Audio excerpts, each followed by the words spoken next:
Fem el salt al nou model energètic. De motius en sobren. Fem-ho. Hola, som en Marçal i la Verònica, d'Aula BGT. Aquests dies celebrem la Setmana Europea de l'Energia Sostenible. Una campanya que ens recorda que ens sobren els motius per fer el canvi a un nou model energètic. Fem-ho rehabilitant casa nostra. Setmana Europea de l'Energia Sostenible. Fem-ho. Rehabilitem casa nostra. Quan parlem de l'energia sostenible, acostuma a venir-nos al cap l'estalvi energètic, les factures de la llum, les energies renovables, però hi ha un altre factor que ens passa desapercebut, la rehabilitació d'habitatges. Els habitatges de nova construcció es fan amb uns criteris d'eficiència energètica que, òbviament, no es tenien en consideració dècades enrere. Si volem fer aquesta transició cap a un nou model energètic, és important que rehabilitem aquells edificis que, per edat, s'han quedat enrere. A vegades ens costa entendre i fer aquestes inversions. Per què he de canviar les finestres si m'han anat bé tota la vida? Avui us proposem un experiment. Aquestes dues caixes simulen un habitatge antic, mal aïllat, i un habitatge ben aïllat. L'estructura interior de les dues caixes és exactament la mateixa, però com veieu, per l'exterior són diferents.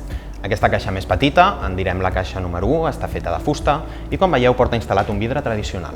Aquesta altra caixa li direm la caixa número 2, també és de fusta al voltant, porta tot un aïllament de suro i la finestra és de doble vidre plena d'argó, 16 mil·límetres de profunditat. Totes dues caixes porten muntada dintre la sonda d'un termòmetre.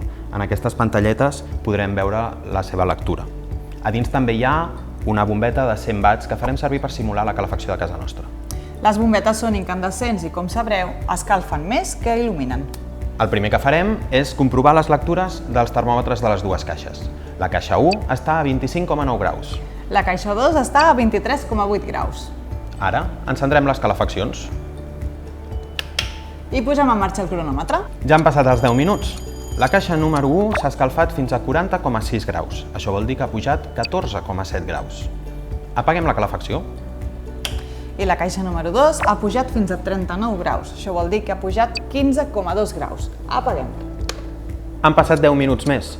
La caixa número 1 ha baixat a 31,2 graus.